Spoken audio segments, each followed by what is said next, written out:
Bonjour à tous, bienvenue dans cette nouvelle vidéo. Aujourd'hui, on va voir ensemble comment créer des segments par historique d'achat, les différents types de segments qu'on peut mettre en place, comment les mettre en place et comment les utiliser dans vos campagnes de marketing. Juste avant, je me présente, je m'appelle Théo, j'ai cofondé l'agence The Modern Letter. On est agence spécialisée sur la partie Klaviyo et email marketing. On aide les marques e-commerce dans leur stratégie d'acquisition et de fidélisation de leurs clients. On passe tout de suite sur mon écran et je vous montre tout ça. Alors, comment créer des segments par historique d'achat ?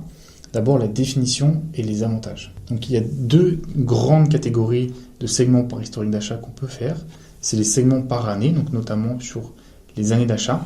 Donc, par exemple, toutes les personnes qui vous ont réalisé un premier achat il y a plusieurs années maintenant. Donc, par exemple, si vous avez fait une campagne de crowdfunding, notamment sur Ulule, vous pouvez créer un segment dédié qui va permettre du coup de les retrouver et potentiellement de les remercier avec des newsletters en disant voilà, merci pour les premiers achats que vous avez effectués, vous nous avez aidé à développer la marque qu'on est aujourd'hui, où on peut vous donner par exemple un code promo de 10%. Voilà, ça peut être un exemple, ça permet aussi de mieux comprendre les ventes qu'on fait par année, mieux comprendre voilà l'évolution de la marque, et ça se fait en seulement quelques minutes et vous avez l'information dans votre compte Klaviyo. Donc ça c'est la première catégorie qui est par année.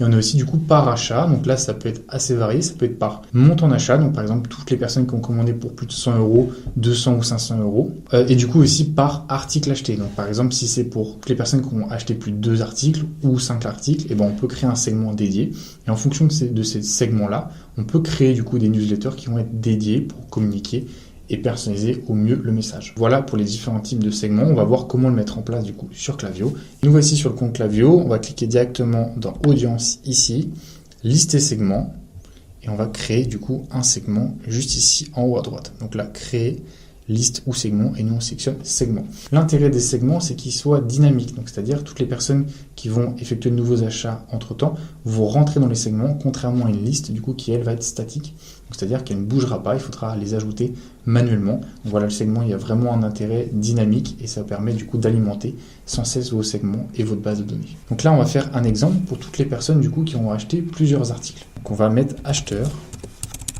voilà, 5 articles. Donc là, on va sélectionner une condition, ce que quelqu'un a fait ou n'a pas fait. Et là, du coup, on va avoir tous les déclencheurs. Attention d'avoir votre Klaviyo et votre Shopify bien connectés, ou votre Klaviyo et votre WooCommerce bien connectés, sinon les données ne remonteront pas.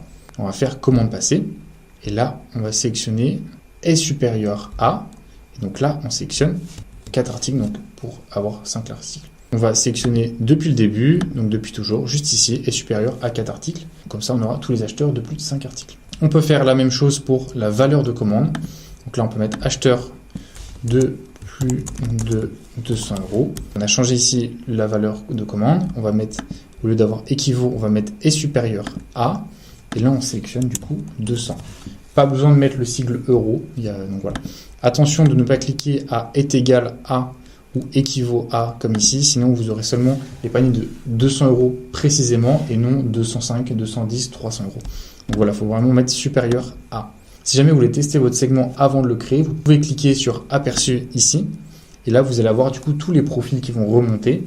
Et si c'est bon, du coup, vous pourrez créer le segment en cliquant juste ici. Vous pouvez également changer et du coup mettre pour 1000 euros. Donc voilà, la même logique en ajoutant 1000 ici. Vous pouvez, voilà, donc c'est très varié, vous pouvez faire énormément de choses, vous pouvez aussi changer de déclencheur, vous pouvez faire pour toutes les personnes qui ont annulé les commandes, donc commandes annulées au moins une fois depuis toujours, et du coup les contacter, comprendre pourquoi la commande a été annulée. Potentiellement c'est un problème sur le site, c'est un problème de produit, c'est un problème de marketing, et du coup vous pouvez trouver des solutions en contactant ces personnes-là et faire une newsletter qui va être dédiée. On peut aussi faire du coup par année d'achat, comme je le disais tout à l'heure, donc on peut faire acheteur 2025 pour l'exemple. Donc là on va sélectionner commande passée juste ici. Là, on va mettre au moins une fois, on laisse au moins une fois. Et donc là, on va mettre entre les dates. Donc là, on sélectionne en fait une période de date.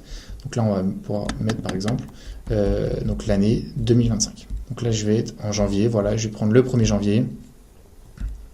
Et en date de fin, tout simplement décembre 2025. Comme ça, j'ai tous les acheteurs de cette année-là. Donc voilà, c'est l'année dernière. Mais si jamais vous voulez faire ça sur des années précédentes, il y a un réel intérêt de dire voilà, vous étiez là en 2021, vous nous accompagnez depuis le début dans la progression de notre marque.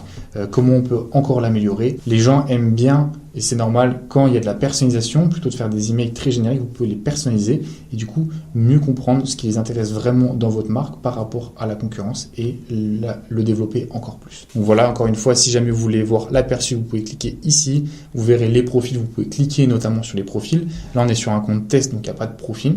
Mais vous pouvez cliquer pour vérifier que ça fonctionne bien. Donc vous allez faire créer le segment, ça peut prendre quelques instants en fonction de la taille de la base de données que vous avez.